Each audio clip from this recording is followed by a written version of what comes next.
Pookode veterinary college വിദ്യാർത്ഥി JS സിദ്ധാർത്ഥന്റെ മരണത്തിൽ വെറ്ററിനറി സർവകലാശാല വിസിക്ക് സസ്പെൻഷൻ. ചാൻസലറായ ഗവർണർ ആരിഫ് മുഹമ്മദ് ഖാനാണ് ഡോക്ടർ MR ശശീന്ദ്രനാഥിനെ സസ്പെൻഡ് ചെയ്തത്. ഡോക്ടർ PC ശശീന്ദ്രനാണ് വിസിയുടെ ചുമതല. JS സിദ്ധാർത്ഥന്റെ മരണത്തിൽ ജുഡീഷ്യൽ അന്വേഷണം ആവശ്യപ്പെട്ട് ഗവർണർ ഹൈക്കോടതിയെ സമീപിക്കും. ക്യാമ്പസിൽ SFI പോപ്പുലർ ഫ്രണ്ട് കൂട്ടുകെട്ടുണ്ട് എന്ന ഗുരുതരാരോപണവും ഗവർണർ ഉന്നയിച്ചു. It was the duty of the university to report the matter to the chancellor. Even that, they did it. I'm not saying they did not do it. They did it only yesterday. So therefore, we have already decided to suspend the vice chancellor and order an inquiry. That SFI and PFI are working together. I have received reports from Wayanad that some of these people who are involved, they are sympathizers of PFI. Governor Pookode veterinary സർവകലാശാല വിസിയെ suspend ചെയ്ത നടപടി തെറ്റെന്ന് മന്ത്രി J. Chinchu Rani. Suspend ചെയ്യാൻ ഗവർണർക്ക് അധികാരമില്ല. നിലവിൽ വിസിയെ suspend ചെയ്യേണ്ട സാഹചര്യമില്ലെന്നും മന്ത്രി. നടപടിക്രമങ്ങൾ നടന്നുകൊണ്ടിരിക്കുന്ന ഘട്ടത്തിലാണ് ഇത്തരത്തിലുള്ള ഒരു അച്ചടക്ക നടപടി കൊണ്ടുവന്നത്. അതിനോട് എനിക്ക് ഒട്ടും യോജിക്കാൻ പറ്റത്തില്ല. അത് ശരിയായ നടപടിയല്ല. ഗവർണർ ഗവൺമെൻറ്റുമായിട്ടോ അതല്ലെങ്കിൽ നമ്മളെ വകുപ്പുമായിട്ടോ ആരുമായിട്ടോ ഒരു ബന്ധമില്ലാതെ വളരെ പെട്ടെന്നാണ് അദ്ദേഹം ഒരു നടപടിയെടുത്തത്. ആ നടപടിയെ നമുക്കൊരിക്കലും അംഗീകരിക്കാൻ പറ്റില്ല. JS സിദ്ധാർത്ഥന്റെ മരണത്തിൽ 2 പേർ കൂടി കസ്റ്റഡിയിൽ. മുഖ്യപ്രതികളായ കാശിനാഥൻ, അൽത്താഫ് എന്നിവരെയാണ് കൊല്ലത്തു നിന്നും പിടികൂടിയത്. കേസിൽ ആദ്യം പിടിയിലായ 6 പ്രതികളെയും പോലീസ് കസ്റ്റഡിയിൽ വിട്ടു. പൂക്കോട് സർവകലാശാലയിലേക്ക് കോൺഗ്രസും യൂത്ത് ലീഗും നടത്തിയ മാർച്ചിൽ സംഘർഷം. MG പ്രതീഷ്, അജീഷ് ജയകുമാർ, അഭിജിത്ത് മുഴക്കുന്ന് എന്നിവരാണ് തത്സമയ വിവരങ്ങളുമായി ചേരുന്നത്. ആദ്യം അഭിജിത്ത് മുഴക്കുന്നിലേക്ക്. അഭിജിത്ത്, ഇന്നിപ്പോൾ പുതുതായി എത്ര പേരെ അറസ്റ്റ് ചെയ്തിരിക്കുന്നു? പോലീസ് കസ്റ്റഡിയിൽ കിട്ടിയവരുമായി ബന്ധപ്പെട്ട് പോലീസിന്റെ തുടർ നടപടികൾ എന്തൊക്കെയാണ്? ഹോസ്റ്റലിലടക്കം ഇന്നുണ്ടായ പ്രതിഷേധത്തിന്റെ വിശദാംശങ്ങൾ എന്തൊക്കെ?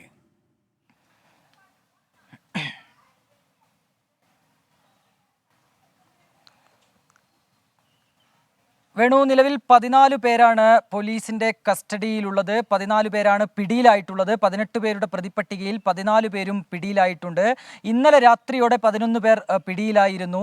ഇന്ന് 3 പേർ കൂടിയാണ് പോലീസിന്റെ കസ്റ്റഡിയിലാകുന്നത്. അതിൽ പ്രധാന പ്രതിയായ മുഖ്യപ്രതിയായ കാശിനാഥനുമുണ്ട്. ഇതിൽ പ്രധാനപ്പെട്ട ഒരു കാര്യം, ഈ ആദ്യം അറസ്റ്റ് ചെയ്ത പോലീസ് ആദ്യം പിടികൂടിയ 6 പേരെ തിങ്കളാഴ്ച വരെ പോലീസിന്റെ കസ്റ്റഡിയിൽ വിട്ടുകൊണ്ടുള്ള ഒരു ഉത്തരവ് കോടതിയുടെ ഭാഗത്തു നിന്ന് ഉണ്ടായിട്ടുണ്ട്. ഡിവൈഎസ്പിയുടെ ആവശ്യം പരിഗണിച്ചാണ് കൽപ്പറ്റ JMCF കോടതി ഇത്തരത്തിലുള്ള ഒരു ഉത്തരവ് പുറപ്പെടുവിക്കുന്നത്.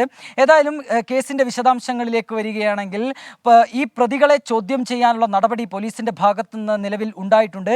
ഇനി മനസ്സിലാക്കേണ്ട കാര്യം, കൂടുതൽ പേർ ഇതിനകത്ത് ഉൾപ്പെട്ടിട്ടുണ്ടോ? ഏതൊക്കെ രീതിയിലുള്ള മർദ്ദനങ്ങളാണ് ഉണ്ടായത്? എന്താണ് ഇതിലേക്ക് നയിച്ച കാരണം? കൂടുതൽ പേരുടെ പങ്ക്, ഇക്കാര്യങ്ങളിലൊക്കെ തന്നെ ഒരു വിശദീകരണം, ഒരു വ്യക്തത പോലീസിന് നിലവിൽ വരേണ്ടതുണ്ട്. അതുമായി ബന്ധപ്പെട്ട അന്വേഷണങ്ങളിലേക്ക് നിലവിൽ പോലീസ് കടക്കുകയും ചെയ്യുകയാണ്. അതായത് കൂടുതൽ പേരുടെ പേരിലേക്ക് പ്രതിപ്പട്ടിക നീളാനുള്ള ഒരു സാധ്യത നിലവിലുണ്ട് എന്നുള്ളതാണ് നമ്മൾ മനസ്സിലാക്കുന്നത്. ഇന്ന് വലിയ രീതിയിലുള്ള ഒരു പ്രതിഷേധം പൂക്കോട് വെറ്റിനറി കോളേജിലേക്കുണ്ടായിരുന്നു. യൂത്ത് ലീഗിൻ്റെയും കോൺഗ്രസിൻ്റെയും ഒപ്പം KSUവിൻ്റെയും ഭാഗത്തുനിന്ന് വലിയ പ്രതിഷേധം അരങ്ങേറി. പൂക്കോട് വെറ്റിനറി കോളേജിലേക്ക് പ്രതിഷേധവുമായി എത്തിയ KSU പ്രവർത്തകർ ബാരിക്കേഡ് മറികടന്നുകൊണ്ട്, പോലീസ് സ്ഥാപിച്ച ബാരിക്കേഡ് മറികടന്നുകൊണ്ട് അകത്തേക്ക് കയറാനുള്ള ഒരു ശ്രമം നടത്തി. ഇതിനിടെ യൂത്ത് ലീഗിന്റെ ഒരു പ്രതിഷേധവും ഉണ്ടായി. ഈ 2 പ്രതിഷേധങ്ങളും സംഘർഷത്തിലാണ് കലാശിച്ചത്. പോലീസുമായുള്ള ഒരു ഏറ്റുമുട്ടൽ നടന്നു. ഇതിനിടെ KSUവിന്റെ ഒരു വനിതാ പ്രവർത്തക തളർന്നു വീഴുന്ന രംഗമുണ്ടായിരുന്നു. പോലീസ് പ്രവർത്തകയെ മർദ്ദിച്ചു എന്നുള്ളതായിരുന്നു KSUവിന്റെ ആരോപണം.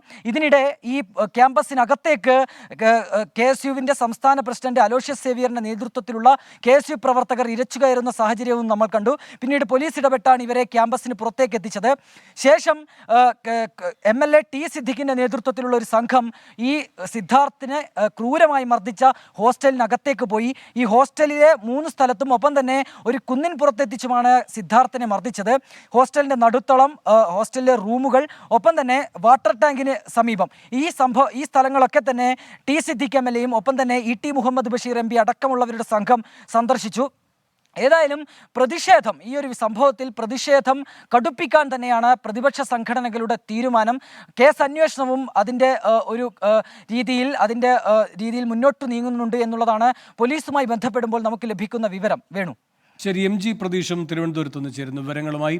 പ്രതീഷ്, ഗവർണറുടേത് അപൂർവമായൊരു നടപടിയാണ്. VC ഇക്കാര്യങ്ങൾ ധരിപ്പിച്ചു, എന്നിട്ടും ഇത്തരമൊരു നടപടിയിലേക്ക് ഗവർണർ കടന്നത് എന്തൊക്കെ വീഴ്ചകൾ സംഭവിച്ചു എന്നത് പരിഗണിച്ചുകൊണ്ടാണ്?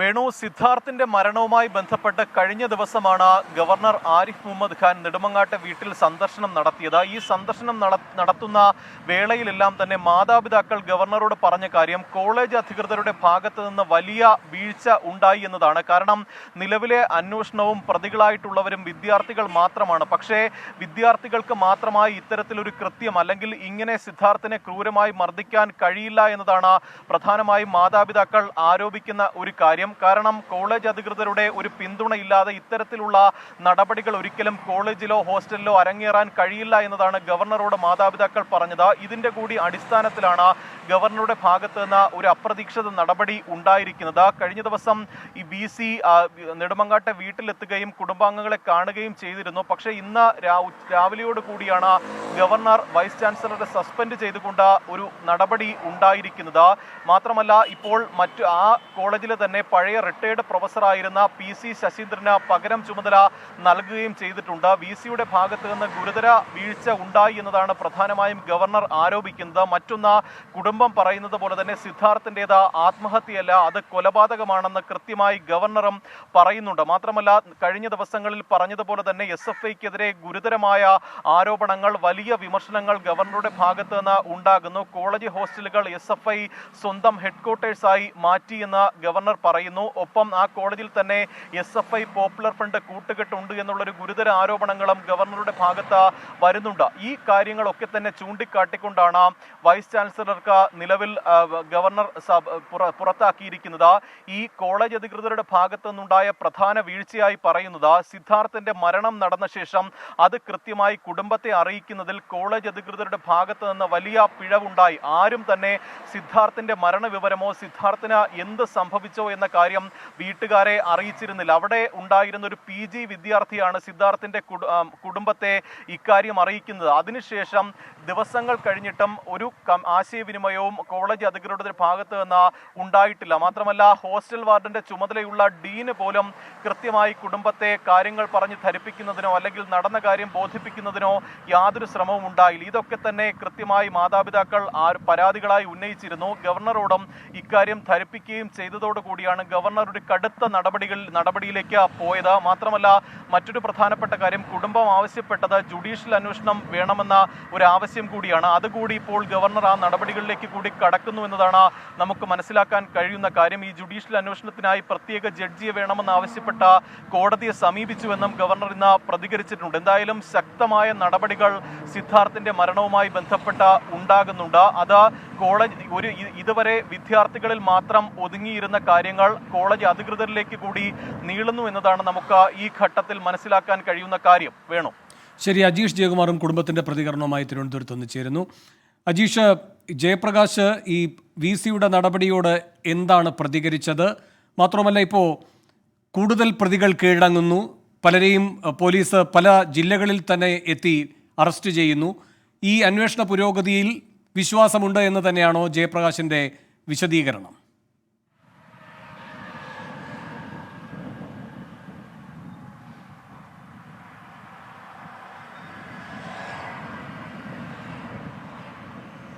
സിദ്ധാർത്ഥിന്റെ മാതാപിതാക്കളുടെ പ്രതികരണം. ഏറ്റവും ഒടുവിൽ ഗവർണർ VC സസ്പെൻഡ് ചെയ്ത നടപടി വരെയിൽ അതിലടക്കം തൃപ്തിയുണ്ടെന്ന് മാതാപിതാക്കൾ നമ്മുടെ മാധ്യമങ്ങളോട് പ്രതികരിക്കുകയുണ്ടായി. ഈ സിദ്ധാർത്ഥ് മരിച്ച 18-ാം തീയതി, അതിനുശേഷം ഇതെല്ലാം വാർത്തയായി ചർച്ചയാവുന്ന ദിവസം മുതൽ ഇവരുടെ പ്രതികരണങ്ങൾ വന്ന സമയം മുതൽ ഇവർ ആവർത്തിക്കുന്ന ഒരു കാര്യമുണ്ട്. കാരണം ഈ കുറ്റക്കാരായ വിദ്യാർത്ഥികൾക്കൊപ്പം അവിടെ ജോലി ചെയ്തിരുന്ന ഹോസ്റ്റൽ വാർഡനും ഒപ്പം ഡീനും ഇവരും കുറ്റക്കാരാണ്. കാരണം കൃത്യസമയം മരണവിവരം അറിയിച്ചില്ല, അവിടെ എന്താണ് നടന്നതെന്ന് പോലും ഇവർക്ക് അറിയില്ലായിരുന്നു എന്നുള്ളത് ഗുരുതരമായ കുറ്റമാണ്. ഇതിൽ ദുരൂഹതയുണ്ട് എന്ന് ഈ മാതാപിതാക്കൾ ആരോപിച്ചിരുന്നു. അതുകൊണ്ട് തന്നെ ഈ വിദ്യാർത്ഥികൾക്കെതിരെ ഈ ആൾക്കൂട്ട വിചാരണ നടത്തി സിദ്ധാർത്ഥിനെ മരണത്തിലേക്ക് തള്ളിവിട്ടവർക്കെതിരെ നടപടിയെടുക്കുന്നതിനോടൊപ്പം തന്നെ ഈ ഹോസ്റ്റൽ വാർഡനെയും ഒപ്പം തന്നെ ഡീനിനെയും മാറ്റി നിർത്തി അന്വേഷണം നടത്തണമെന്നൊരു ആവശ്യമാണ് ഇവർ ഉന്നയിച്ചുകൊണ്ടിരുന്നത്. 2 ദിവസം മുമ്പ് VC ഇവരുടെ വീട്ടിൽ സന്ദർശിച്ചിട്ടുണ്ടായിരുന്നു. സന്ദർശിച്ചപ്പോൾ ഇവർക്ക് നൽകിയൊരു വാഗ്ദാനമുണ്ട്, എന്ത് അന്വേഷണം വേണമെങ്കിൽ നടത്താം, തങ്ങളോടൊപ്പം നിൽക്കുമെന്നായിരുന്നു VC രക്ഷിതാക്കളോട് പറഞ്ഞത്. പക്ഷേ ആ ഒരു ആവശ്യം ആണ് പ്രധാനമായും VCയോട് വീട്ടുകാർ ഉന്നയിച്ചത്. പക്ഷേ ഇത് 12 ദിവസം കഴിഞ്ഞിട്ടും നടപ്പാക്കാത്തതുകൊണ്ടാണ് VCയെ മാറ്റി നിർത്തിയത് എന്നതാണ് ഈ രക്ഷിതാക്കൾ പറയുന്നത്. എന്തായാലും ഗവർണറുടെ ഈ നടപടിയിൽ അവർ വളരെയധികം തൃപ്തരാണ്. ഗവർണർ നട്ടലുള്ള ഒരു ആളാണെന്നാണ് ഇപ്പോൾ അവരുടെ ഒരു പ്രതികരണം വന്നിരിക്കുന്നത്. എന്തായാലും പോലീസിന്റെ ഇതുവരെയുള്ള അന്വേഷണത്തിൽ അവർ തൃപ്തരാണ്. ഇനി 2 ദിവസത്തിനുള്ളിൽ ഇവരുടെ വകുപ്പുകൾ ഇനി ദുർബലമായ വകുപ്പുകളാണ് ചുമത്തുന്നതെങ്കിൽ മറ്റ് ഏജൻസികളെ കൊണ്ട് അന്വേഷിക്കുന്ന കാര്യത്തിൽ അടക്കമുള്ള ആവശ്യങ്ങൾ ഉന്നയിക്കാനുള്ള സാധ്യതയും മുന്നിലുണ്ട്. ശരി, അജേഷ് ജയകുമാറും MG പ്രതീഷും അഭിജിത്ത് മുഴക്കുന്നുമാണ് വിശദാംശങ്ങളുമായി ചേർന്നത്. ലോകത്തെവിടെയായാലും ഏത് സമയത്തും 24 വാർത്തകളും ഓഗ്മെന്റഡ് റിയാലിറ്റി പാക്കേജുകളും എക്സ്പ്ലെയിനറുകളും വിശദമായി കാണാൻ ഞങ്ങളുടെ YouTube ചാനൽ നിങ്ങൾക്ക് സബ്സ്ക്രൈബ് ചെയ്യാം.